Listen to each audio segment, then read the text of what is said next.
I didn't choose the last stop. It chose me. There was no interview, no contract, just a message in my inbox, a room number, a uniform, and a date.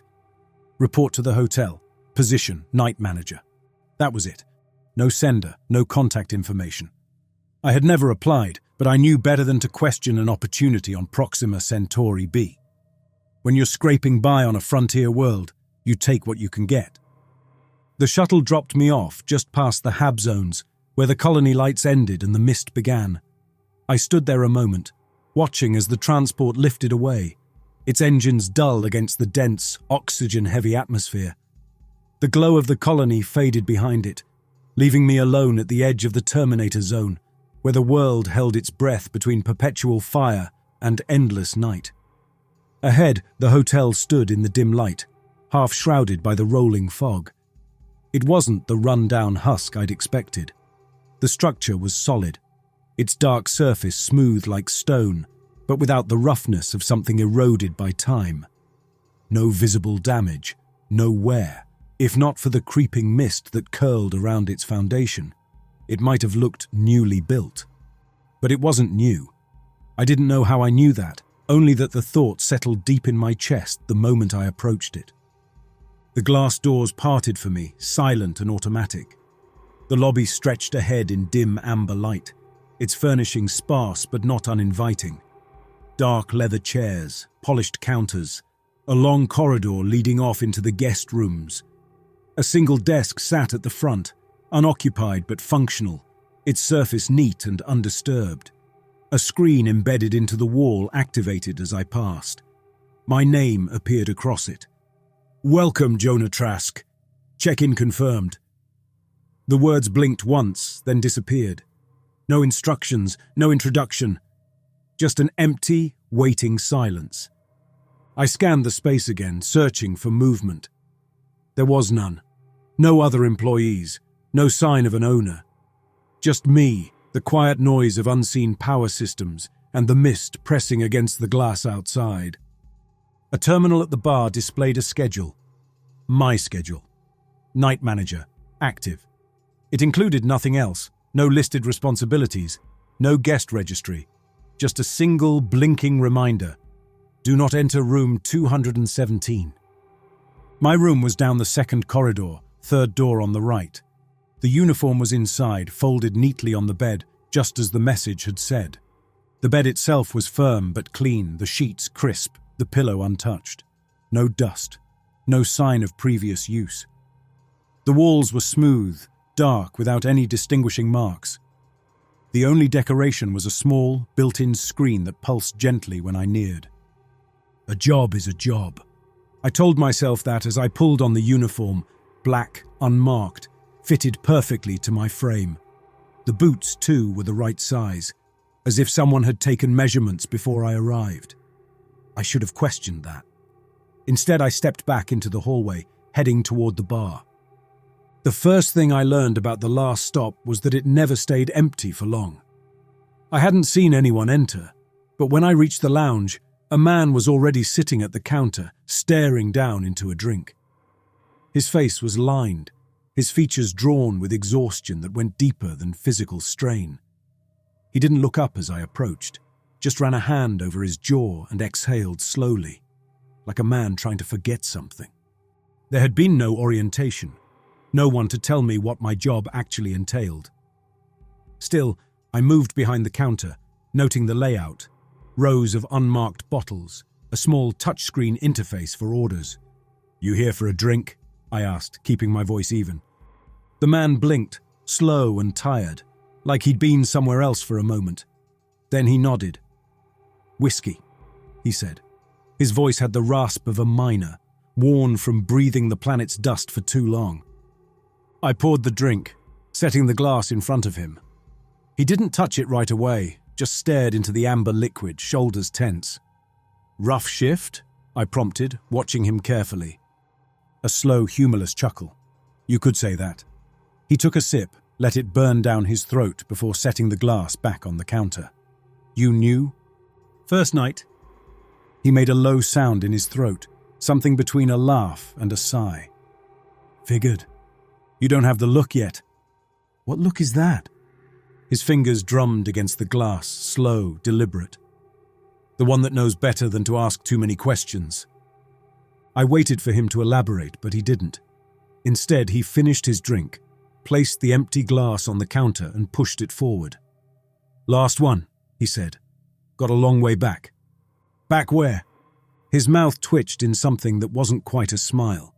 "Deep shafts." I knew better than to press. The mines stretched for miles beneath the surface, riddled with tunnels that had been bored too quickly, too aggressively. Collapses were common.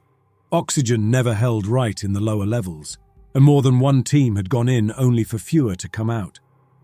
Still, something in his tone settled uneasily in my chest. "You sure you want to go back down?" I asked. The miner exhaled through his nose. "Doesn't matter what I want." He pushed back from the bar, rising unsteadily to his feet. "Some places don't let you leave." He turned, stepping toward the exit. I watched as he reached the threshold, the mist curling against the glass beyond. Then, for a moment, just a moment, he hesitated. Not like a man reconsidering his choices. Like a man who wasn't sure he still existed on the other side. And then he was gone. I stood behind the bar a while longer, staring at the empty glass he'd left behind.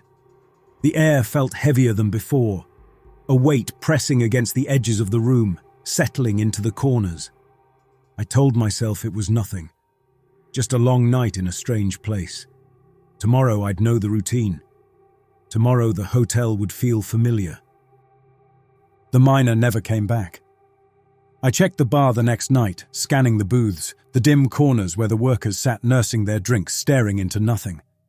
I kept an eye on the entrance, expecting him to come in, dust-covered and hollow-eyed, sliding into a seat with that same exhausted weight pressing down on him. But he never showed up. The glass he left behind was the only proof he'd ever been there. I should have let it go. People disappear on Proxima Centauri B all the time. Lost to the mines, the scavenger runs, the empty places where no one is supposed to go. This planet doesn't hold on to its people. It chews them up, spits them out, or just swallows them whole. Still, something about the way he'd left lingered with me. That pause at the threshold, that fleeting hesitation, like he wasn't sure the door would let him through. I poured myself a drink, watching the amber liquid settle in the glass, the surface unnervingly still. The bar's overhead lights buzzed low, their glow muted by the haze creeping in from the mist outside. Somewhere in the distance, a storm rolled across the dark side, pressure shifts rattling against the foundation of the hotel. But the last stop never trembled. It just absorbed the sound, like everything else. The door slid open, and I looked up. 3 men entered, heavy-footed and dust-streaked, their movements slow with exhaustion. Miners, by the cut of their jumpsuits and the grime worked deep into their skin. They carried the weight of men who had been too far down for too long. One of them, broad-shouldered, his head shaved close, dropped into the first chair he found, rubbing at his eyes. The others made their way to the bar, throwing a few crumpled credits onto the counter. "Whiskey," the taller one said. The man beside him, lean and sharp-featured, let out a dry laugh. "Yeah, make it 3, and keep 'em coming."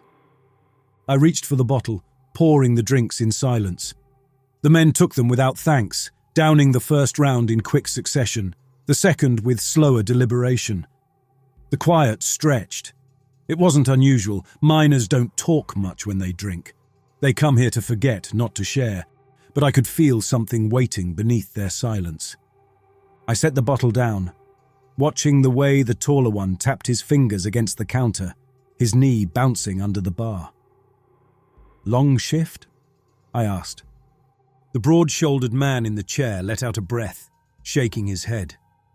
"Longer than it should have been." The lean one scoffed. "Longer than it should have been," he repeated.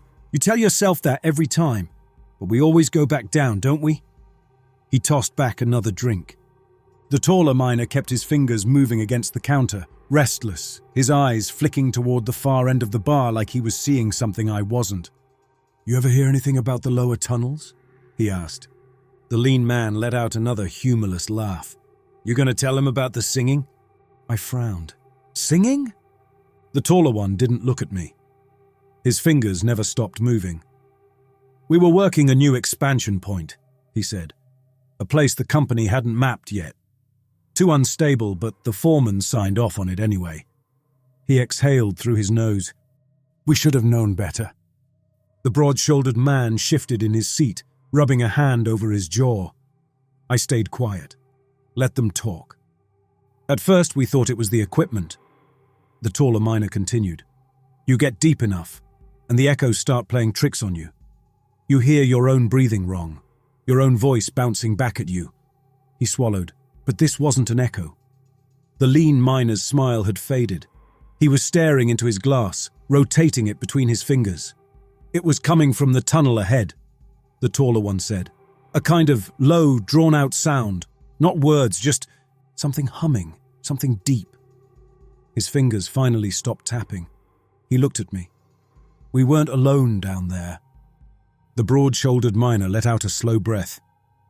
"None of us wanted to move forward," he said, "but the company doesn't pay for nerves. So we pushed on. We set up the work lights, got the drills running." The lean miner turned his glass. "The lights weren't right," he murmured.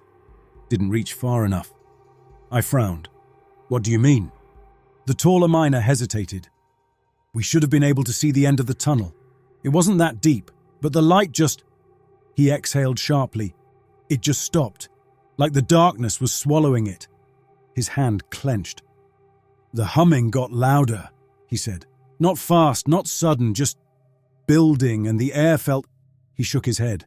"Thick, like breathing through something that wasn't supposed to be air." His eyes flicked toward the mist pressing against the windows. "And then?" I prompted. The broad-shouldered miner rubbed his hands together, as if trying to warm them. Then the lights cut out. The lean miner let out a breath, low and unsteady. "We ran." The taller miner nodded. "We didn't check the equipment, didn't finish the shift, just dropped everything and ran." He paused. "We should have left someone on watch, but we were all too damn spooked." He looked at the others. "We went back the next shift," he said. A long silence stretched between them. When the taller miner finally spoke, his voice was lower. "The tunnel was empty," he said. "No tools, no lights, no sign we'd ever been there." The lean miner drained his glass in a single motion. But that wasn't the worst part. The broad-shouldered man let out a breath, staring at the counter. I felt something cold settle in my spine. "The tunnel was deeper, wider," the taller one said. I frowned. "What?" "The rock was cut clean," he said, "like the drills had kept running. But we hadn't been there. We left everything behind, and it was gone." His voice had gone quiet. The lean miner was still staring at his glass. The broad-shouldered one hadn't moved. I didn't know what to say. Eventually, the taller miner shook his head. "Forget it," he muttered.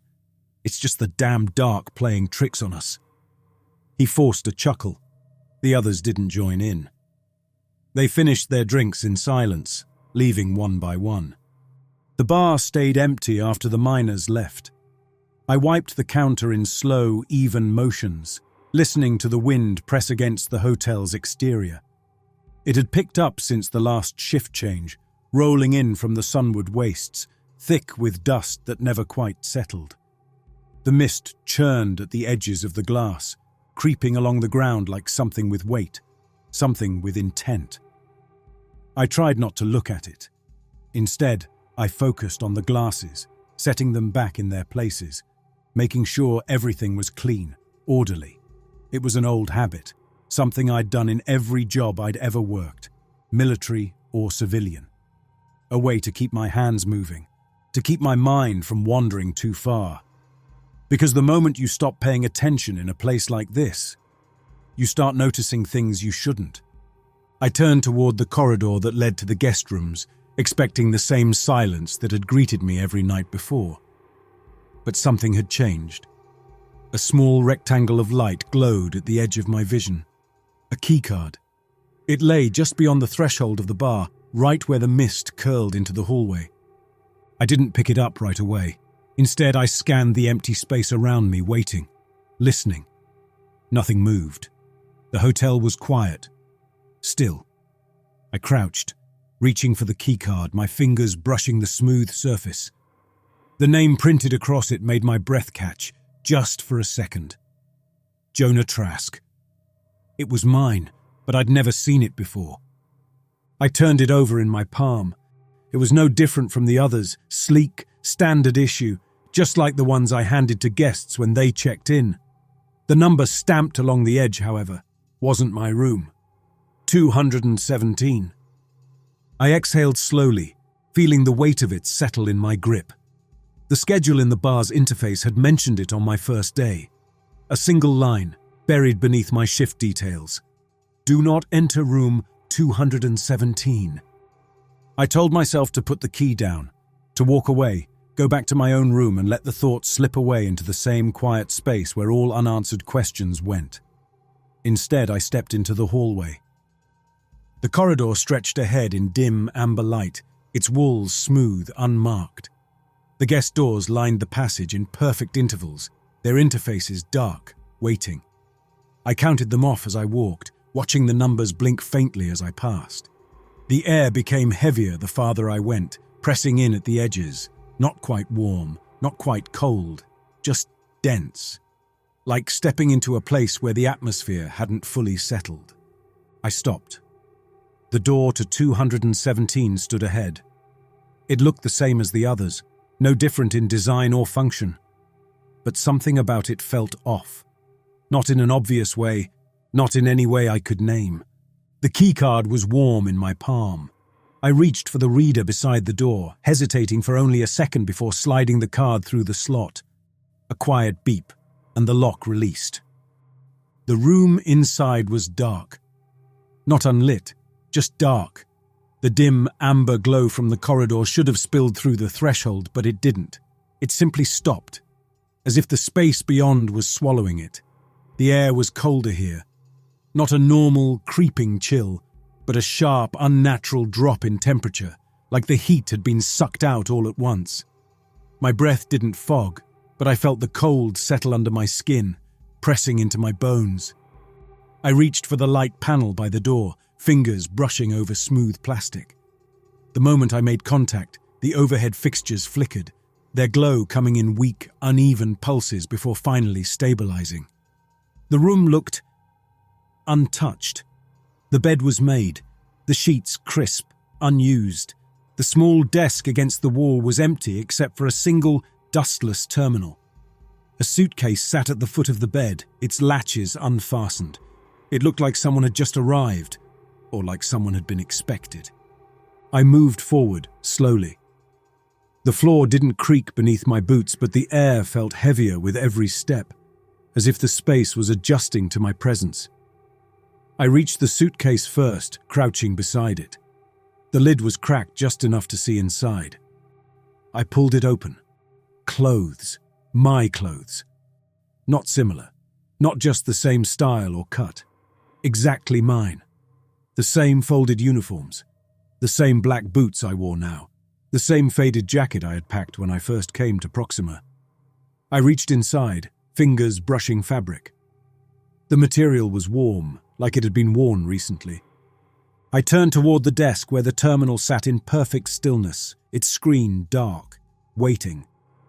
I tapped the surface, and the display activated, lines of text scrolling for a brief moment before settling into a single blinking entry.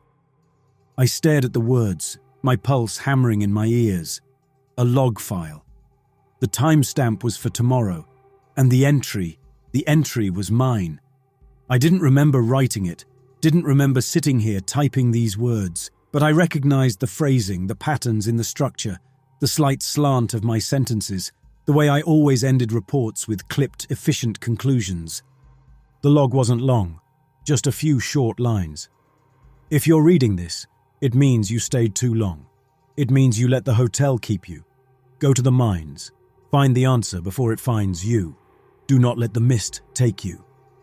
The cursor blinked at the end of the final sentence, waiting for more. I took a slow step back. The air shifted, not a breeze, not movement, but a subtle, nearly imperceptible change in pressure, as if something unseen had adjusted in the space around me. The overhead lights flickered once more, and then the screen went dark. I turned toward the door, breath steady, body rigid. The space behind me felt deeper now, like the walls had pulled away, stretching out into something larger, something I wouldn't want to turn around and see. The hallway was waiting, unchanged, undisturbed. I walked straight to the bar, setting the keycard down in front of me. The small rectangle of plastic looked ordinary in the dim glow. Nothing strange, nothing unusual, but it wasn't mine, not really. And I had a feeling I wasn't the first one to find it. The words on that log file. "If you're reading this, it means you stayed too long," looped in my head like a signal beacon, repeating at irregular intervals. There was something distinctly surgical about the phrasing, like the kind of reports I used to file when things had already gone to hell. But protocol demanded a clear, measured assessment, the kind of message you left for someone who came after you. I sat in the empty bar for hours, the keycard to room 217 still resting in front of me, watching the mist shift outside. The longer I stared, the more I thought I could see something moving in it, not wind, not dust, something with shape. But when I blinked, it was gone. I could feel the hotel watching, its presence heavy in the air. I needed to get out. That's what the message said. Go to the mines. The thought of it weighed on me, like lead in my stomach. I'd heard enough stories in the short time I'd been here, the humming in the deep tunnels, the lights swallowed by darkness, the spaces that didn't stay mapped, the tunnels that stretched on longer than they should.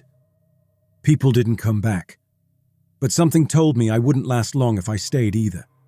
By the time I made my decision, it was nearly shift change.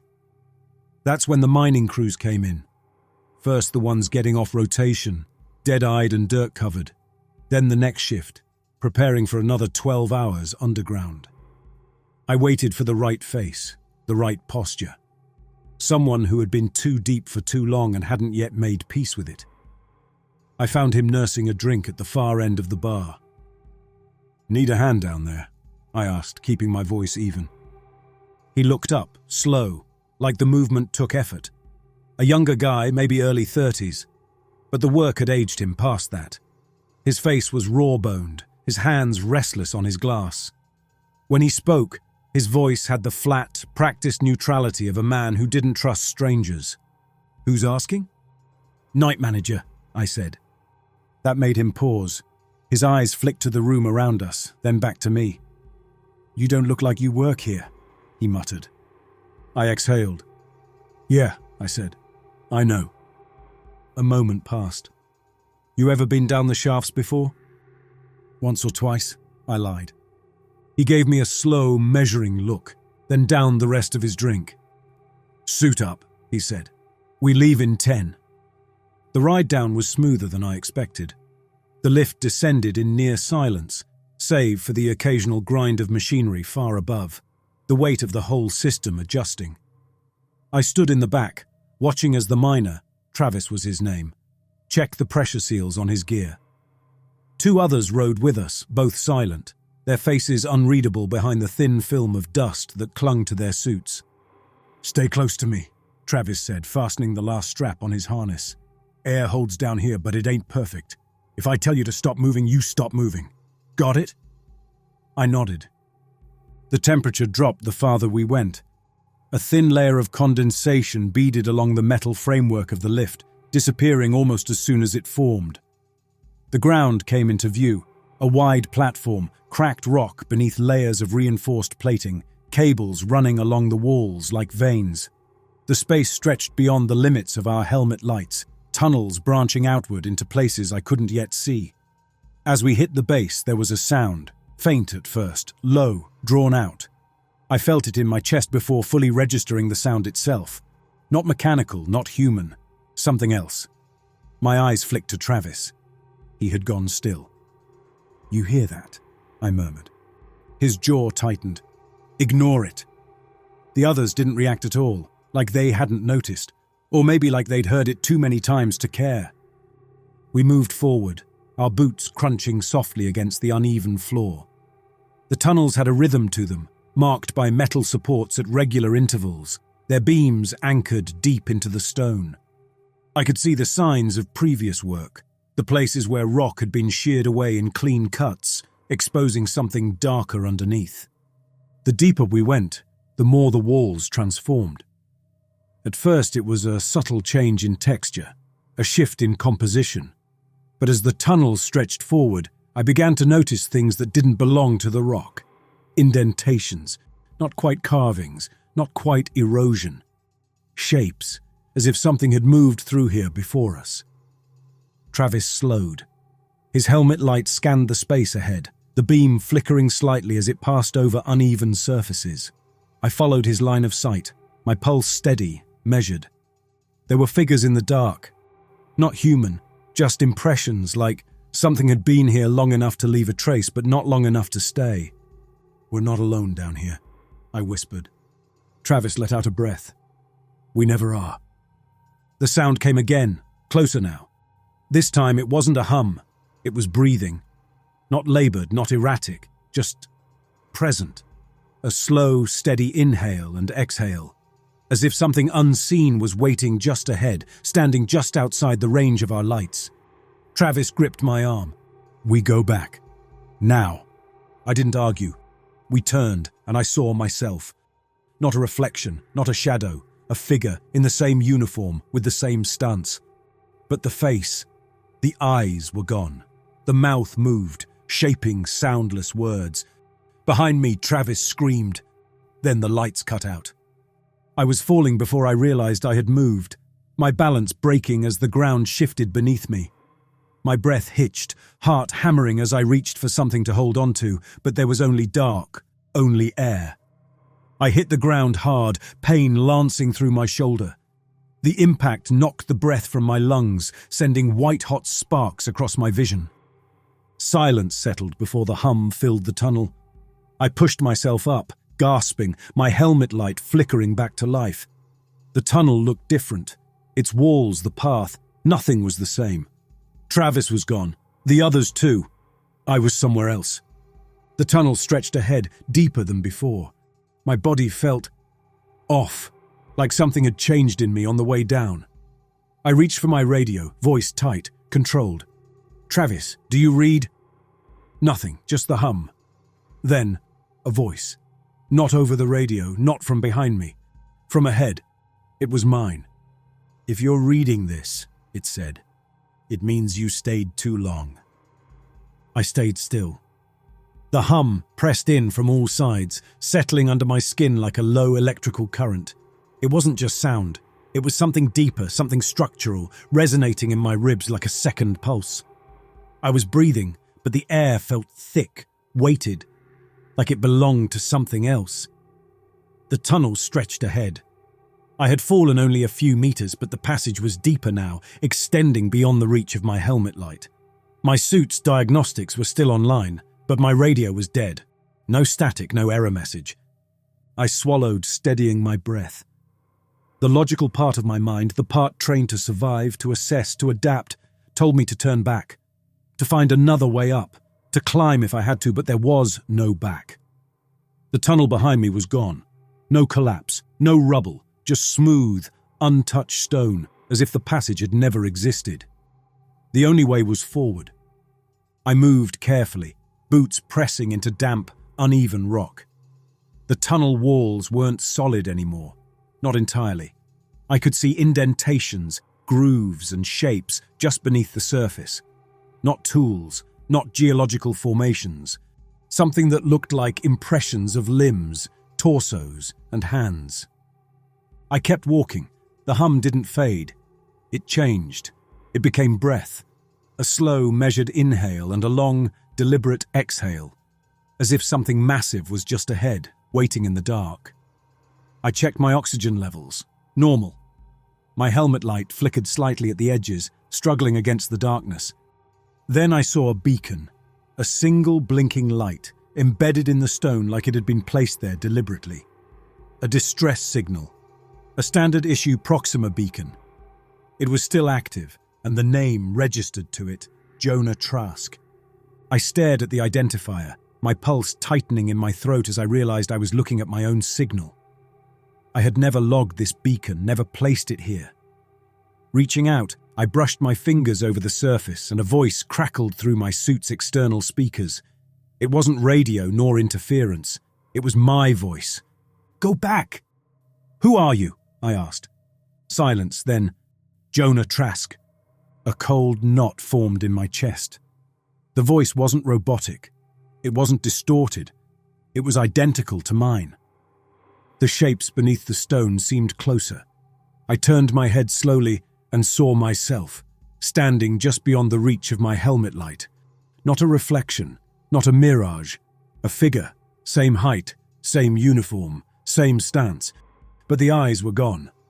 Empty sockets, dark and unblinking. The mouth moved, but no sound came. I stepped back, my boot scraping against the rock. The other me stepped forward. It moved like it was learning how, like it had been waiting. "Go back," it whispered. My own voice, my own cadence, but empty, like a recording that had been played too many times. I backed up another step. The stone beneath my feet shifted, and the tunnel had changed again. The walls weren't walls anymore, they were moving. I turned, my breath catching. The shapes in the rock were shifting, peeling away, emerging. I could see them now, bodies forming where the walls should have been, figures stretching like something waking up. I felt it then, the answer settling in my chest like a slow, growing weight. The tunnel wasn't just longer, it wasn't just changing, it was becoming. I turned and ran. The hum rose around me, vibrating in the air, shaking the ground. The walls contracted, expanded, breathed. The figures beneath the surface stretched and reached. The other me watched, motionless, head tilted slightly like it was waiting for something. And then it moved. Fast. It grabbed my wrist and I choked back a breath. It was cold, the cold of something that had never been alive. Its fingers curled around my suit, pulling me forward. Its mouth moved again, silent, trying to speak, trying to remember how. Then the walls collapsed. Not rubble, hands. Hundreds of them peeling from the rock, twisting free, reaching toward me. I wrenched away, shoving back. My foot caught, my balance broke, and I fell. But not onto stone, onto flooring. I gasped, blinking hard against the sudden shift in atmosphere. The hum was gone. The tunnel was gone. I was back in the hotel, on the floor of the hallway just outside the bar. My breath came ragged. My hands were shaking, my boots pressed against the smooth flooring, solid and unyielding beneath me. The keycard to room 217 lay just inches away, the small plastic rectangle undisturbed. The hotel was silent, empty, like nothing had changed, like nothing had ever happened. But as I pushed myself up, something felt wrong. My suit, it was clean, no dust, no scratches, no scuffs where I'd crashed against the rock. No trace of where I'd been, where I knew I had been. I ran a hand over my helmet. It wasn't there. I was in my uniform, not the mining suit, like I had never left. I turned toward the bar. The glasses were neatly stacked. The counter was polished, undisturbed. I turned toward the bar. The glasses were neatly stacked. The counter was polished, undisturbed. The schedule interface flashed once, and my name blinked across the screen. Night Manager active, and beneath it, a single line. Do not enter room 217. I exhaled slowly and walked forward, pouring myself a drink. Whatever happened, whatever took me down there, may not have left any physical trace behind. But I remember. And the hotel remembers too.